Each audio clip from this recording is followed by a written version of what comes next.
Bismillah. Innal hamdalillah nahmaduhu wa nasta'inuhu wa nastaghfiruh wa na'udzu billahi min shururi anfusina wa min sayyiati a'malina. May yahdihillahu fala mudilla lahu wa may yudlilhu fala hadiya lahu. Wa asyhadu an la ilaha illallah wahdahu la syarika lahu wa asyhadu anna Muhammadan 'abduhu wa rasuluhu. Bismillah. Assalamualaikum warahmatullahi wabarakatuh. Selamat malam. Hari ini alhamdulillah kita seperti mana yang telah kita rancangkan akan ada sebuah bual bicara tentang bulan Ramadan. Okey? Bulan Muharram. Bulan Ramadan pula, bulan Muharram. Kita masuklah first time kita masuk TV. Okey. Jadi kita perkenalkan dahulu panel kita. Kalau ramai mungkin yang bertanya-tanya siapakah panel yang kacak itu. Nama diberi ialah Bro Faiz, Muhammad Faiz Sazali. Beliau adalah salah seorang daripada ahli pena, dah lama juga dalam perjuangan gerakan pena Malaysia ni, memartabatkan manhaj salaf. Beliau daripada latar belakang belajar dia daripada SMK Munshi Ibrahim di Labis, sekolah terakhirnya. Kemudian pergi ke menyambung ke Kolej Yayasan Melaka dalam SKM, level 3 itu teknik rangkaian komputer. Maksudnya orang agama ni bukan kata tak reti komputer ada yang reti komputer, bukan kaleng-kaleng. Kemudian menyambung pula di Yayasan Taklim, diploma pengajian Islam. Selamat datang Muhammad Faiz. Selamat datang. Jazakallah khairan. Selamat datang balik. Inilah dia pentas kita, nak sama-sama kita je lah. Okay. Baik. So boleh terus pada soalan you. Kita akan terus pada soalan lah. Rasa kita tak lama dalam live ini. InsyaAllah. InsyaAllah Okay, mula-mula kita nak cerita tentang bulan Muharram lah. Bulan Muharram ni basically bulan pertama dalam Islam. Orang semua nampak bulan Muharram ni bulan pertama dan sebagainya kan. Tapi orang selalu macam seolah-olahnya tak tahu bulan Muharram ni betul ke bulan yang Nabi berhijrah bulan Muharram tu apa kan. So nak tanya pada Bro Muhammad Faiz lah. Apa sirah ataupun peristiwa di sebalik bulan Muharram ni? Okay, saya terus beri kepada panel kita Muhammad Faiz. Tafadhal. Bismillahirrahmanirrahim. Assalamualaikum warahmatullahi wabarakatuh. Terima kasih Tuan Pengurusi Majlis Taufik. Kita masuk topik terus ya, insyaAllah. Okey. Sirah Muharram ni antaranya ianya termasuk 4 bulan haram ini bulan yang suci. Allah berfirman dalam surah At-Taubah, bermaksud sesungguhnya bila bilangan bulan pada sisi Allah adalah 12, dan dalam ketetapan Allah di waktu dia menciptakan langit dan bumi, di antara 4 bulan haram itulah ketetapan agama yang lurus. Surah At-Taubah ayat 36. Ayat ini diberi keterangan yang dimaksudkan 4 bulan haram itu adalah bulan Zulqa'dah, Zulhijjah, Muharram, yakni 3 bulan yang berturut-turut, dan Rajab, yakni bulan yang terasing daripada 3 bulan yang disebutkan tadi. Disebutkan juga bulan Muharram kerana bulan ini dimuliakan masyarakat Arab sejak zaman Jahiliyah sampai zaman Islam. Pada mula bulan-bulan haram tidak boleh ada peperangan. Pada bulan-bulan haram ni tidak boleh ada peperangan. Maksudnya zaman Jahiliyah dulu mereka tidak dibenarkan berperang. Az-Zuhri mengatakan dulu para sahabat menghormati Syahrul Hurum. Riwayatkan Abu Razak dalam Al-Muhannas ayat Muhannaf nombor 13301, dan dari Abu Bakrah radhiyallahu anhu bahawa Nabi SAW bersabda, sesungguhnya zaman berputar sebagaimana ketika Allah mencipta langit dan bumi. Satu tahun ada 12 bulan. Di antara ada 4 bulan haram. Yang ini bulan yang tadi bulan suci, 3 bulan berurutan, Zulqa'dah, Zulhijjah dan Muharram. Kemudian bulan Rajab, yakni antara suku Madar, antara Jumadil Tsani dan Sya'ban. Hadis riwayat Al-Bukhari dan Muslim. Dan selain itu bulan Muharram ni dinamakan Syahrullah, yakni bulan Allah. Dari Abu Hurairah radhiyallahu Nabi SAW bersabda, sebaik-baik puasa setelah Ramadan adalah puasa di bulan Allah, yakni bulan Muharram. Hadis diriwayatkan Imam Muslim. Keterangan ini Imam An-Nawawi mengatakan hadis ini menunjukkan bahawa Muharram adalah bulan yang paling mulia untuk melaksanakan puasa sunnah. Boleh rujuk syarah Sahih Muslim. Dan ada ulama lain mengatakan, Asyuti mengatakan dinamakan Syahrullah, sementara bulan yang lain tidak mendapat gelar ini kerana bulan Al-Muharram ni nama dia Islami. Islami sikitlah kan Muharram ni. Berbeza dengan bulan-bulan yang lain. Nama-nama bulan lain seperti Safar memang sudah ada di zaman jahiliah. Sementara itu orang-orang jahiliah menyebut bulan Muharram ni dengan nama Safar awal. Maksudnya nama awal bulan Muharram ni dinamakan Safar awal. Kemudian ketika Islam datang, Allah gantikan dengan nama Muharram. Sehingga nama bulan ini Allah sandarkan kepadanya dirinya Syahrullah, yakni bulan Allah. Bulan ini juga sering disebut sebagai Syahrul Al-Asam. Ini bulan Allah yang sunyi. Dinamakan demikian kerana sangat hormatnya bulan ini. Ya.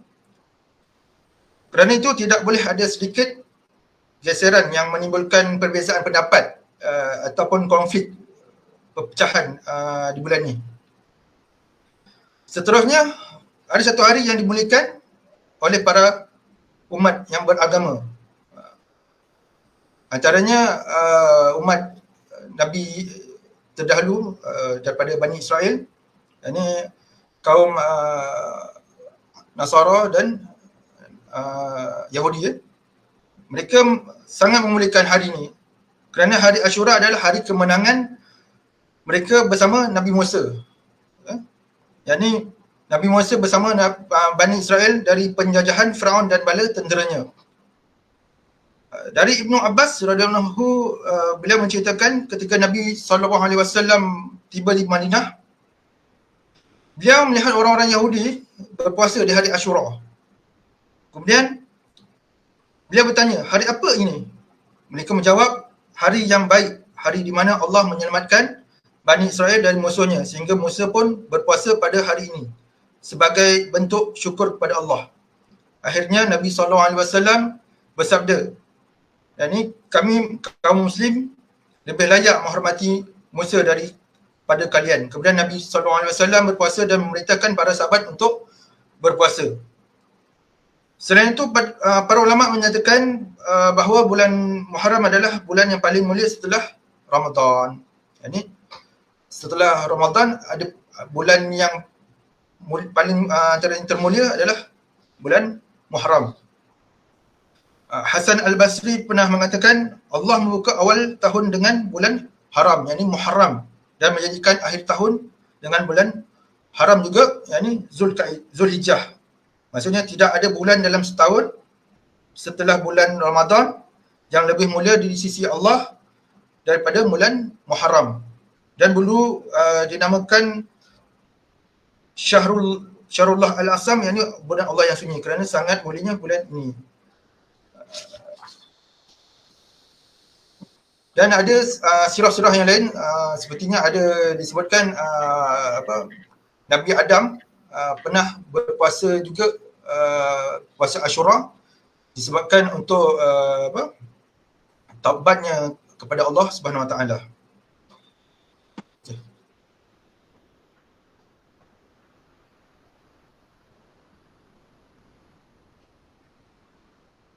Tak dengar? Dengar Okey, baik. Patutlah dari tadi cakap seorang rupanya. Okey. macam mana sebabkan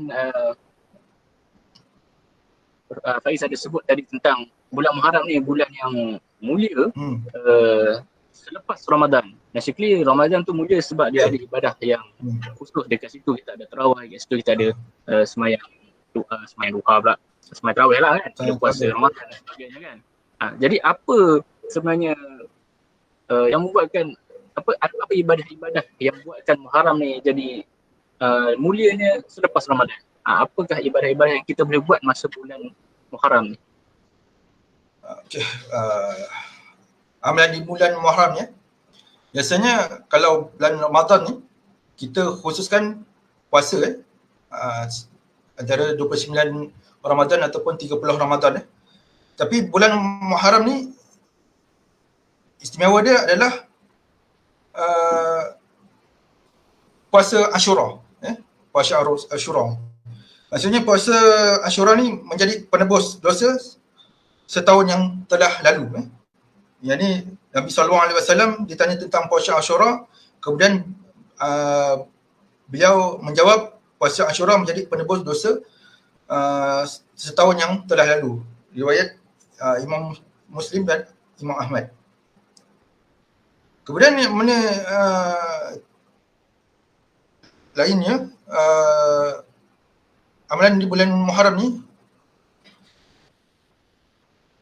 sebagai puasa setelah Ramadan adalah puasa di bulan Allah. Ini bulan Muharram.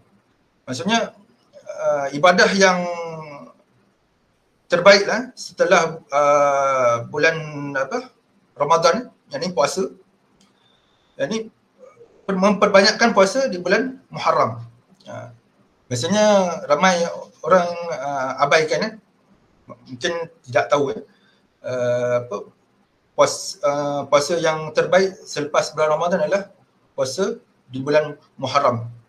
Ada biasa setengah masyarakat akan berpuasa pada bulan Ramadan, Rejab, bulan Syaban katanya bulan-bulan yang baik, tapi puasa dia macam mana? Bulan Muharram ni puasa dia tu macam mana tu? Dia ada tarikh tertentu ke atau? Okey. Biasanya bulan Muharram ni yalah kan, kalau kita tengok kalau puasa-puasa sunat ni biasa puasa sunat Isnin Khamis kan. Lepas tu ada puasa hari Butin jatuh pada 13, 14, 15 hari bulan. Lepas tu dan pada bulan Muharram ni dikhususkan ada puasa yang dikenali puasa Ashura. Maksudnya kalau bulan-bulan lain tak ada puasa Ashura kan, tapi bulan Muharram ni ada puasa Ashura. Dan siapa yang berpuasa pada memperbanyakkan puasa di bulan Muharram ni, pahalanya akan insyaAllah berlipat kali ganda lah. Yang kita tahu, maksudnya sebaik-baik puasa setelah Ramadan adalah puasa di bulan Allah, ni bulan Muharram. Selain itu daripada Abu Musa Al-Asy'ari radhiyallahu anhu, beliau pernah mengatakan dahulu hari Ashura dijadikan orang Yahudi sebagai hari raya. Orang Yahudi menjadikan hari Ashura sebagai hari raya. Kemudian Nabi SAW bersabda, puasalah kalian. Maksudnya orang-orang terdahulu daripada kalangan orang Yahudi menjadikan hari Ashura ni sebagai hari raya. Dan kita dapati selain daripada orang Nasrani ataupun Yahudi, ada satu kelompok yang kita kenali sebagai kelompok Syiah. Kelompok Syiah ni pun mereka akan meraihkan hari Ashura dengan ritual mereka lah yang kita boleh tonton kat YouTube. Itu bagi mereka ada satu perayaan yang agung lah. Tapi sebagai orang Islam, Rasulullah SAW menyuruh kita berpuasa. Kerana di situ terdapat anjuran dan pahala yang besar.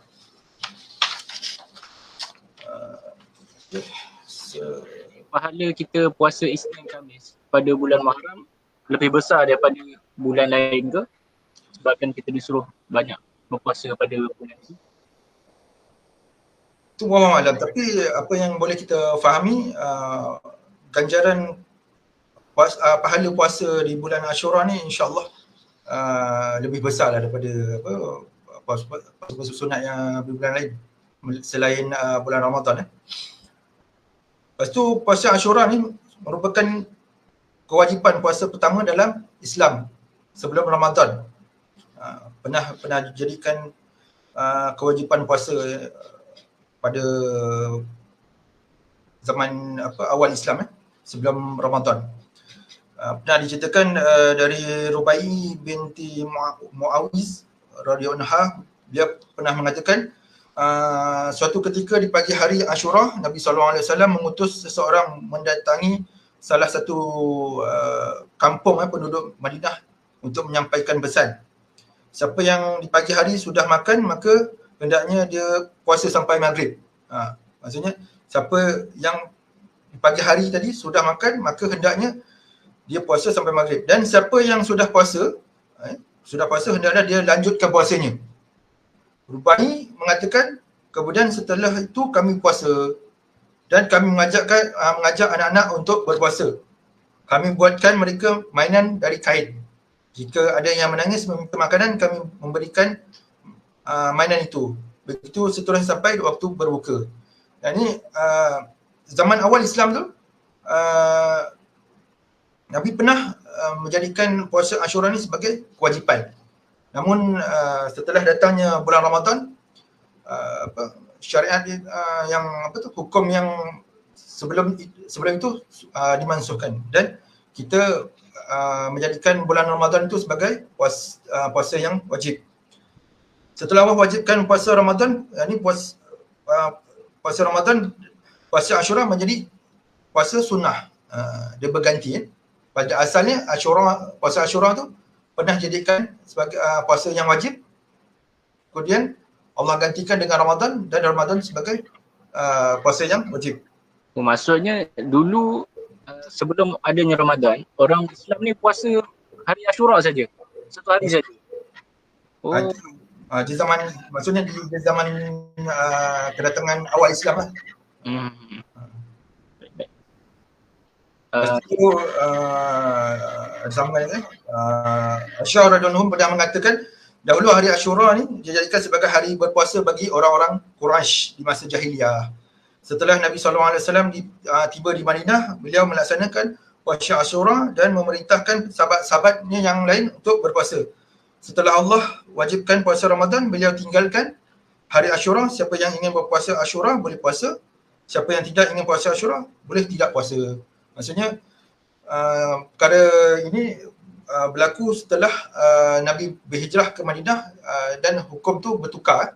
Maksudnya sebelum Rasulullah berhijrah ke Madinah, mereka mewajibkan puasa hari Ashura, maksudnya daripada kalangan Arab jahiliyah daripada bangsa Quraisy.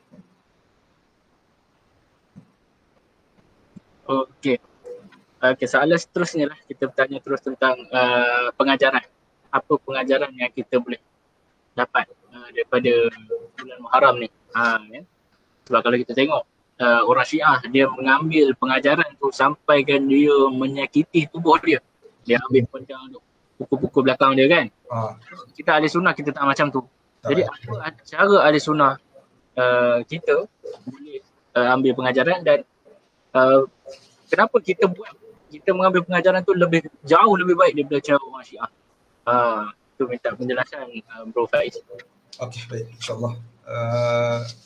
Sebenarnya pengajaran yang boleh kita ambil ni, kita boleh rujuk hikmah di apa, kenapa Allah jadikan Al-Muharram ni sebagai awal tahun ni.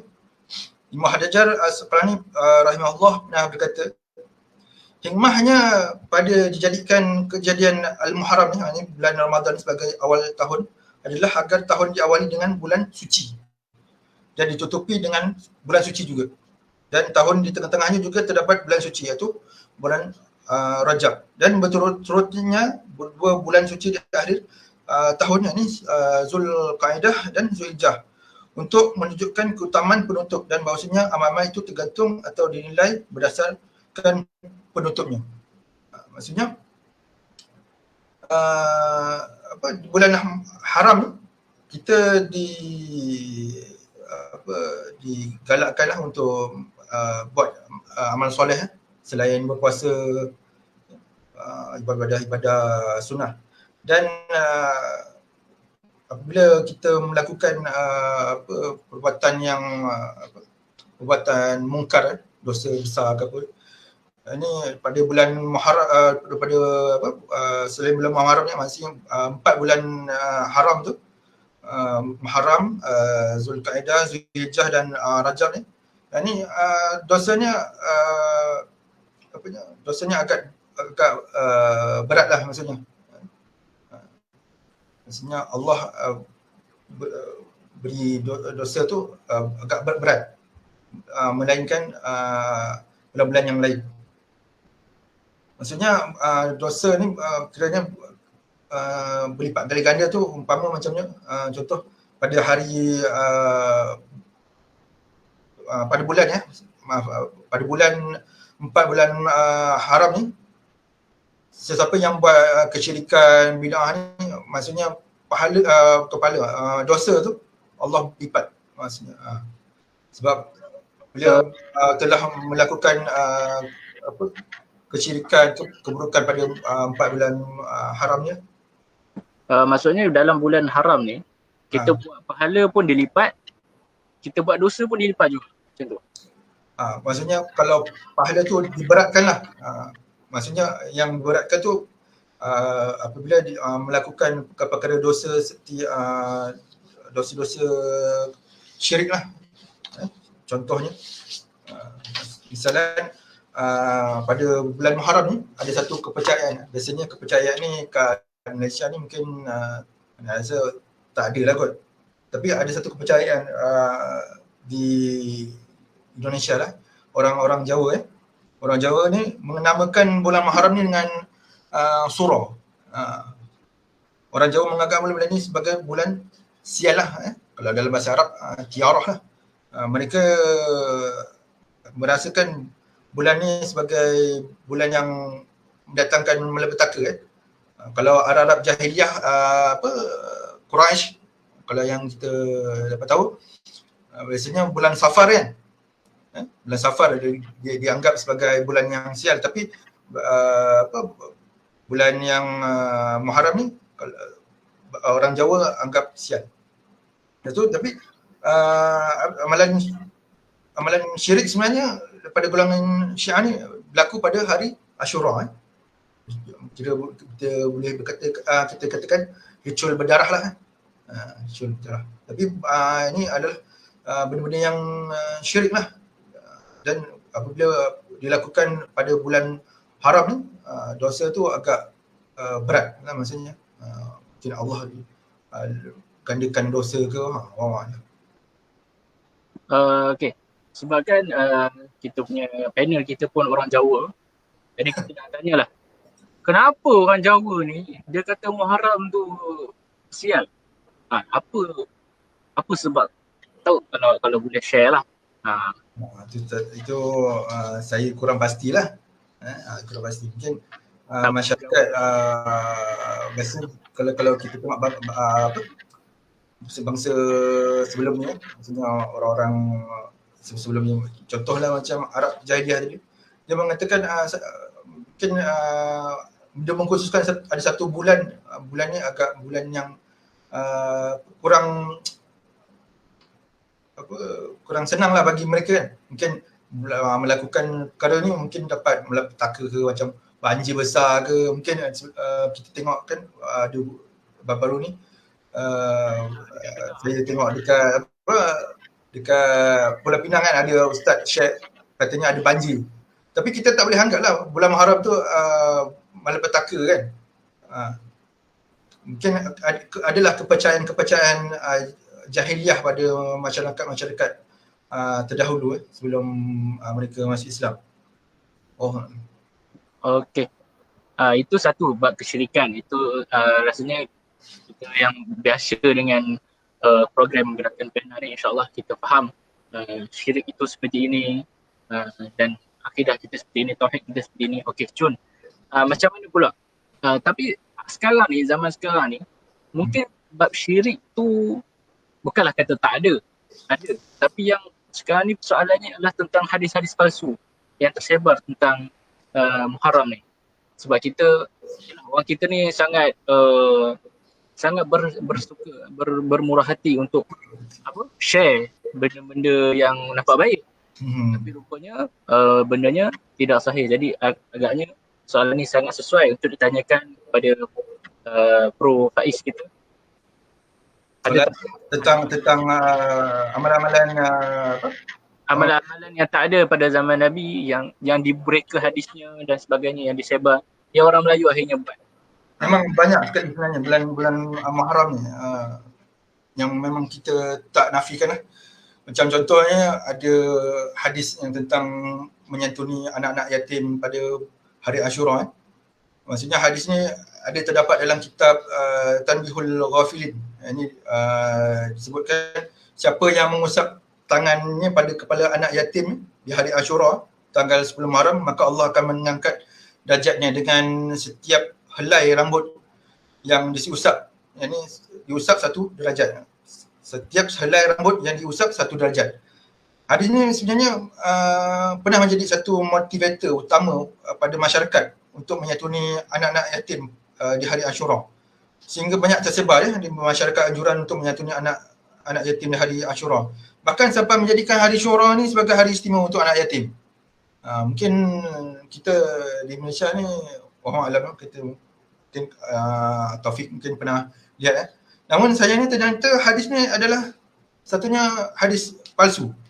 Kenapa? Hadis palsu. Dalam jalur sanad ni, hadis ni terdapat seorang perawi yang bernama Habib bin Abi Habib dan Abu Muhammad. Ini para ulama hadis ni menyatakan bahawa perawi ini adalah matruk. Ini ditinggalkanlah untuk lebih jelas berikut komen para ulama kibar dalam hadis tentang Habib bin Abi Habib ni. Imam Ahmad pernah mengatakan Habib bin Abi Habib pernah berdusta. Ibu Adi mengatakan Habib pernah memasukkan hadis. Dan ulama selainnya Abu Zahabi pernah mengatakan tertuduh berdusta. Maksudnya Habib bin Abi Habib ni dia sering sekali berdusta dan hadis-hadisnya tidak boleh diterima kerana dia banyak memalsukan hadis. Kerana itu para ulama menyimpulkan bahawa hadisnya adalah hadis palsu. Abi Hatim mengatakan ini adalah hadis batil, tidak ada hasalnya.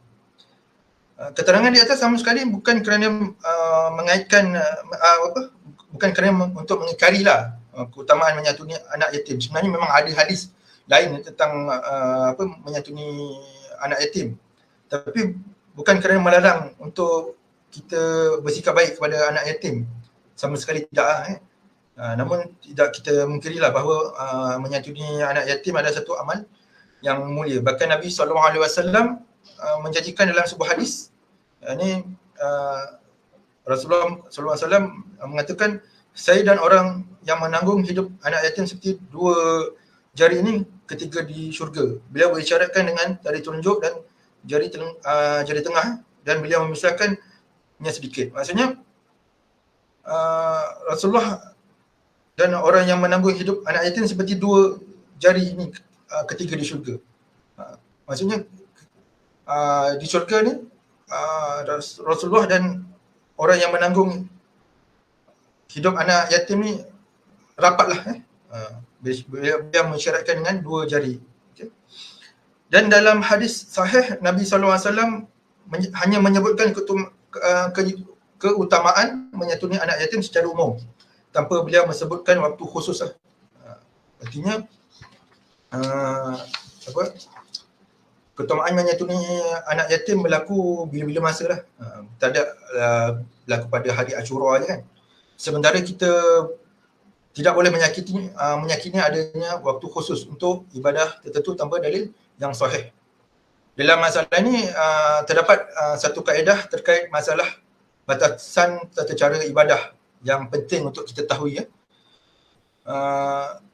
semua bentuk ibadah yang sifatnya mutlak terdapat dalam syariat, termasuk semua bentuk ibadah yang sifatnya mutlak dan terdapat dalam syariat berdasarkan dalil umum, maka membatasi setiap ibadah yang sifat mutlak ini dengan waktu, tempat atau batasan tertentu lainnya, di mana akan muncul sangkaan bahawa batasan ini merupakan bahagian ajaran syariat. Sementara dalil umum tidak menunjukkan hal ini, maka batasan ini termasuk bentuk bid'ah. Maksudnya semua bentuk ibadah yang sifatnya mutlak macam solat, puasa, apa semua kan, disyariatkan berdasarkan dalil umum. Okay? Maka membatasi setiap ibadah-ibadah yang sifat mutlak ini dengan waktu, tempat atau batasan tertentu, semuanya ni kan mesti berdasarkan dalil. Sementara dalil umum tidak menunjukkan hal ini, maka maksudnya kalau ada dalil-dalil yang khusus tu, kita akan rujuk juga pada dalil umum. Sekiranya tak ada dalil yang khusus tu, so jadinya termasuk perkara yang benda yang barulah dalam agama, bid'ah.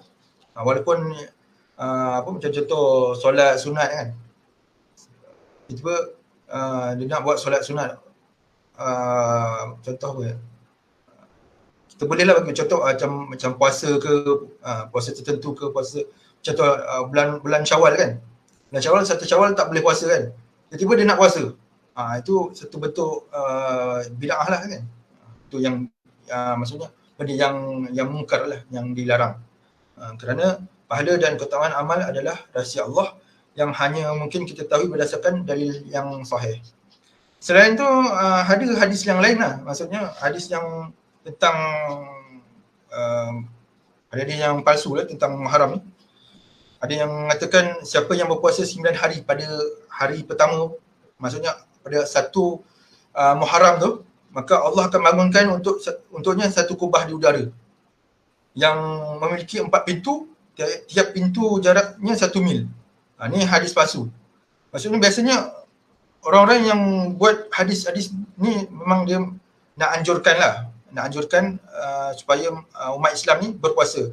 Tapi bukan cara beginilah untuk anjurkan. Lepas tu selainnya ada yang mengatakan siapa yang berpuasa hari terakhir pada bulan Zulhijjah dan hari pertama bulan Muharram, berarti dia telah mengakhiri penghujung tahun dan mengawali tahun baru dengan puasa. Allah jadikan puasanya ini sebagai kafarah selama 5 tahun. Hadis ni pun hadis palsu, hadis dusta. Kerana hasanatnya ada 2 pendusta. Ini lagi dahsyat. Ada 2 pendusta. Sebagaimana keterangan Asy-Syaukani dalam Al-Fawaid Al-Majmu'ah. Selain itu ada hadis yang mengatakan sesungguhnya Allah mewajibkan Bani Israel berpuasa sehari dalam setahun, iaitu hari Ashura, iaitu hari ke-10 bulan Muharram. Kerana puasalah kalian di bulan Muharram dan berilah kelonggaran, yakni makan makanan enak dan pakaian baru untuk keluarga kalian. Kerana hari ini hari di mana Allah menerima taubat Adam AS. Ini pun antara bentuk-bentuk hadis yang palsu. Tapi memang ada anjuran kan puasa pada bulan Muharram. Biasanya orang-orang ni, dia biasalah orang kita ni suka kalau puasa ni apa fadilat dia, puasa ni apa fadilat dia, ibadah ni apa fadilat. Itu yang mereka tak tahu kan, ada hadis yang palsu. Lepas tu banyak lagi lah hadis yang lain, ada hadis palsu. Ada tentang siapa yang berpuasa sehari di bulan Ramadan, di bulan Muharram bulan Muharram ni, maksudnya siapa yang berpuasa sehari pada bulan Muharram ni, maka untuk 1 hari puasa dia mendapat pahala puasa 30 hari. Pelik tak? Puasa 1 hari pada bulan Muharram ni, maka dia akan dapat dapat pahala 30 hari. Ini memang tak ada dalam hadis sahih lah. Hadis ni palsu sebagaimana keterangan Syekh Al-Albani rahimahullah di dalam silsilah hadis dhaif dia. Kemudian bulan yang paling mulia adalah Al-Muharram. Hadis ni dhaif sebagaimana keterangan Al-Albani dalam Dhaif Al-Jami' Al-Saghir. Katakan bulan yang paling mulia adalah Muharram. Sebenarnya bulan yang paling mulia tu adalah bulan Ramadan. Maksudnya yang kedua mulia tu bulan Muharram. Setelahnya pemimpin umat Islam adalah Nabi Adam. Dikatakan pemimpin umat Islam ni Nabi Adam. Adam lah, pemimpin bangsa Arab.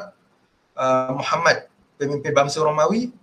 Shu'aib Ar-Rumi, pemimpin bangsa Persia. Salman Al-Farisi, pemimpin bangsa Habsyah bin Rabah. Pemimpin gunung, Gunung Sina.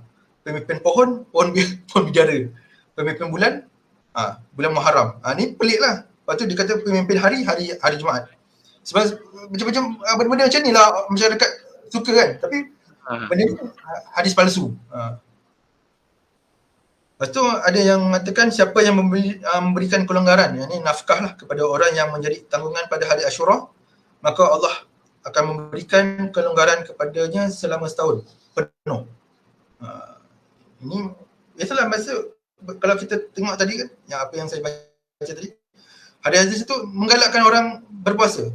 Tapi fadilah-fadilahnya semuanya palsu lah. Semuanya palsu. Tapi kita tidaklah boleh mengharapkan fadilat-fadilat sebegini. Kita mengharapkan pahala daripada Allah. Allah yang memberi pahala. Dan ada yang mengatakan siapa yang bercelak dengan ismit. Ismit ni saya tak tahu apa benda dia. Pada hari Ashura ni, maksudnya orang yang bercelak kan, pada hari Ashura dikatakan tidak akan terkena penyakit mata selamanya. Hadis ni pun hadis palsu. Orang konon dia nak tak nak terkena penyakit mata, dia pergilah cari hari Ashura bila celik. Dan ada selain tu Rasulullah SAW biasa mengagungkan hari itu dan memanggil bayi-bayi yang menyusui milik beliau dan Fatimah. Kemudian beliau meludah di mulut mereka dan memerintahkan ibu mereka agar tidak menyusui sampai malam. Ni pun hadis dhaif lah. Dan banyak lagi mungkin kita boleh temui daripada masyarakat. Okey. Kalau nak suruh Bro Faiz kita listkan, memang banyak sangat. Banyak sangat. Mungkin macam contoh masyarakat berkata-kata fadilat ni sekian ni, itu pun benda yang mungkin bila dia tak katakan dia tak nasabkan pada kata-kata Rasulullah SAW, tapi dia telah mengubah apa yang Rasulullah sampaikan kan, mengubah syariat tu. Kadang-kadang tu bukannya dia kata Nabi kata. Dia kata je kita kena macam ni. But then kita sendiri yang assume Nabi itu kata, dan jadi satu hadis palsu yang baru pula dalam masyarakat kita. Betul. Memang banyak sangatlah. Rasanya kalau dalam satu kitab boleh satu jilid agaknya. Betul lah. Baik. Okey, saya rangkumkan dulu lah. Boleh saya rangkumkan dulu apa yang Bro Faiz kita cakap tadi. Yang pertamanya adalah bulan Muharram adalah ialah bulan yang haram lah. Bulan Muharram ini bulan suci. Bulan yang suci. Ya, bulan yang suci. Ya, selepas 2 bulan yang kedua suci selepas bulan Ramadan. Kemudian bulan Muharram ini juga adalah dahulunya pernah menjadi bulan wajib untuk puasa bagi umat Islam, yang kemudiannya telah digantikan dengan bulan Ramadan. Kemudian sunnah yang ada ketika bulan Muharram ini adalah sunnah kita berpuasa, puasa Muharram lah. Esok masih lagi termasuk dalam puasa yang besok puasa Ashura. Besok puasa Ashura. Jadi boleh sama-sama kita cuba berpuasa esok lah. Kemudian dan kemudian banyak pula hadis-hadis palsu, contohnya adalah puasa 1 sampai 9 puasa 1 sampai 9 Ashura, 199 Muharram tu sebenarnya tidak ada, kecuali kalau tiba-tiba Isnin Khamis tu jatuh pada tarikh tu lah. Itu bukan kita khususkan pada tarikh Muharram tu, tapi kita khususkan pada puasa Isnin Khamis. Tu berbeza lah. Kemudian tentang anak yatim, tidak ada khusus untuk menyantuni anak yatim pada Muharram, kerana menyantuni anak yatim tu perlu pada setiap bulan, Setiap hari. setiap hari. Kalau mampu. Ya, mana-mana lah antara bulan dan hari lah. Dan sebagainya lah. Banyak lagi hal yang sepatu lain yang diterangkan tadi lah. Jadi maksudnya kita kena sentiasa bersedia menyemak setiap hadis yang kita dengar. Boleh semak dengan ahli-ahlinya lah, insyaAllah. Dan Gerakan Pena memang ada satu blog bagi hadis tak sahih, blogspot.com. Dekat sana pun ada beberapa list yang kita dah buat poster dan huraian tentang hadis tak palsu ni, tapi dalam tidaklah semua, sebab ialah nak cerita semua tu banyak sangat. Jadi kita ada semasa dari masa ke semasa, insyaAllah. Okey, kata-kata terakhir, bukanlah terakhir tu maksudnya dah tak sekat dah lepas ni. Mungkin bulan depan ada lagi kan. Akhi Faiz boleh cerita sikit sepatah dua kata sebelum kita tutup majlis. Mungkin ada persoalan ke? Tak ada. Okay. Ada persoalan ke? Soalan jangan tengok grup je Okey, soalannya berbunyi macam ni. Kenapa bulan haram, apa maksud bulan haram? Orang nak tahu apa sebab ada tadi ada kata Zulkaidah bulan haram, Muharram bulan haram, bulan apa lagi bulan haram? Zulkaidah, Zulhijjah, kan? So ada 4 bulan haram tu. 4 bulan haram. Jadi apa maksud haram pada bulan tu? Adakah ada sama macam Masjidil Haram tu, haram juga kan? Apa maksud istilah haram pada benda-benda ni? Sebab masyarakat tahu haram tu maksudnya tak boleh makan lah. Macam babi haram, macam anjing haram makan juga, mana boleh makan anjing kan? Jadi apa maksud haram untuk istilah bulan haram dan juga masjid haram? Okey, baik. InsyaAllah. Bulan haram maksudnya bulan yang disucikan oleh Allah. Ada 4 tadi. Ini Zulqaidah, Zulhijjah, Muharram dan Rajab. Kenapa dikatakan bulan Muharram ni? Bulan haram? Maksudnya bulan yang disucikan Allah, tidak boleh melakukan kemungkaran. Maksudnya sesiapa yang melakukan kemungkaran, dosa-dosa besar pada 4 bulan haram ni, dosanya akan lebih berat lah maksudnya. Misal tentang dosa syirik ataupun dosa bid'ah. Maksudnya dosa-dosa yang bila dia melakukan satu dosa tu, orang lain akan ikut perbuatan dosa dia tu. Itu yang dikatakan dosa-dosa yang berlipat-lipat kali ganda tu. Dan selainnya tu, siapa yang melakukan ibadah pada 4 bulan haram ni, maksudnya 4 bulan yang tadi tu, InsyaAllah siapa yang melakukan ibadah pada 4 bulan tersebut, Allah akan gandakan pahalanya. Allah janji akan mempergandakan pahalanya selain bulan Ramadan. InsyaAllah. Wallahualam. Okey, baik. Kemudian ada yang bertanya tentang hari Tasu'a. Okey, hari Tasu'a. Apa tu hari Tasu'a? Okey, baik. Tadi pun ni baru saya nak terangkan tentang puasa hari Tasu'a. Okey, Tasu'a ni sebagaimana kita tahu yang telah berlaku tadi 9 Muharram. Kenapa dinamakan Tasu'a? Tasu'a ni dari kata tis'a. Maksud tis'a ni dalam bahasa Arab adalah artinya 9. Okay. Pada tanggal 9 Muharram ni kita dianjurkan puasa ada anjuran puasa untuk mengiringi puasa Ashura pada tanggal 10 Muharram. Yang ini besok hari ya. Agar puasa kita tidak menyamai puasa yang dilakukan oleh orang Yahudi, yang ini pada tanggal 10 Muharram saja. Sebab ada hadis tentang Rasulullah SAW ketika itu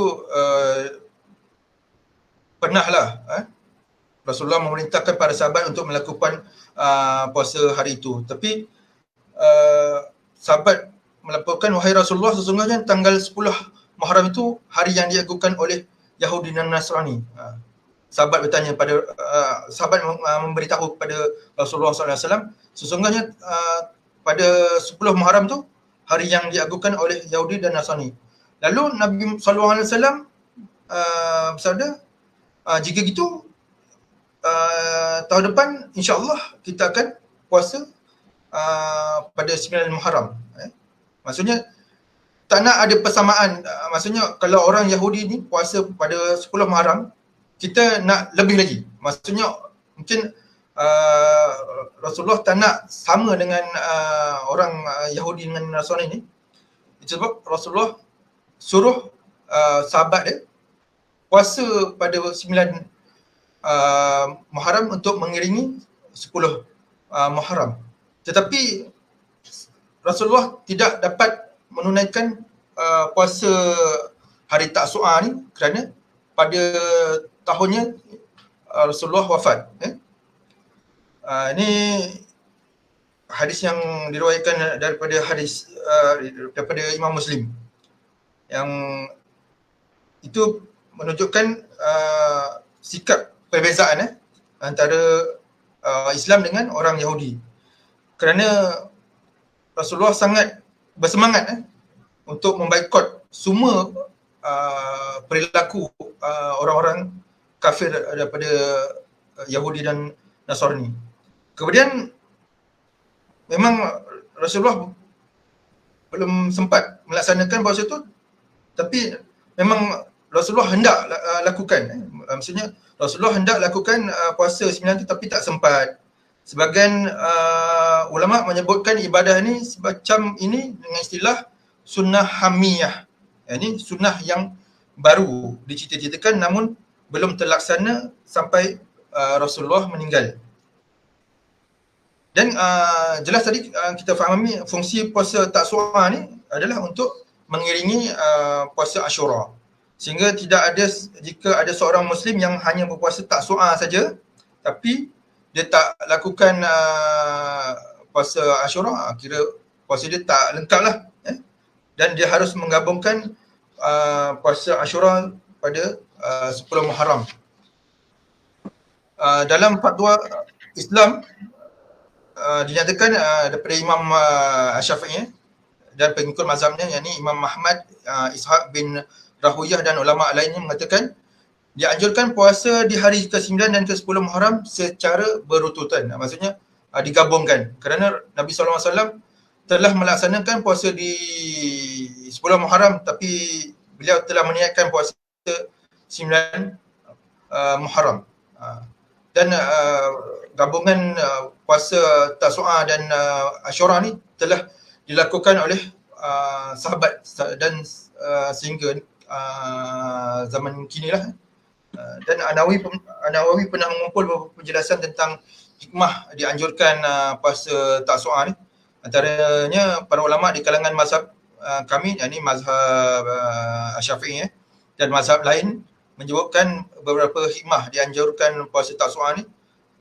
Tujuannya puasa Tasu'a ni adalah untuk menyelihi orang Yahudi tadilah. Dan hanya melaksanakan puasa di tanggal 10 saja. Ini sebagaimana disebutkan dalam hadis dari Ibnu Abbas radhiyallahu anhu. Kemudian tujuan puasa Tasu'a ni adalah untuk mengiringi puasa hari Ashura tadi. Bagaimana yang tadi kan. Dan sikap kehati-hatian dalam menentukan bila puasa Ashura ni. Kerana tidak keterjelasan munculnya hilal dan kemungkinan ada kesalahan dalam penentuan hilal Muharram.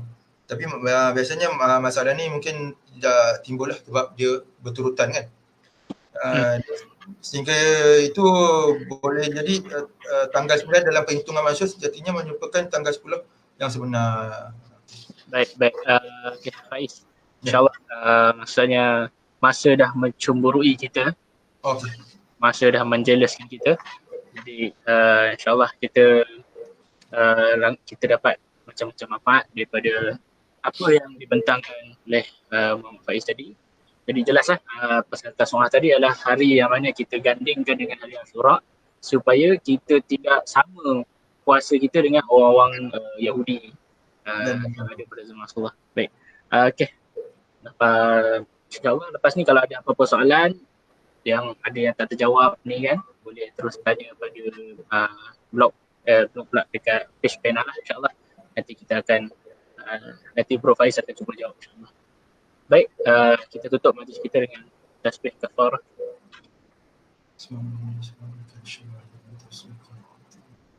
Assalamualaikum warahmatullahi wabarakatuh.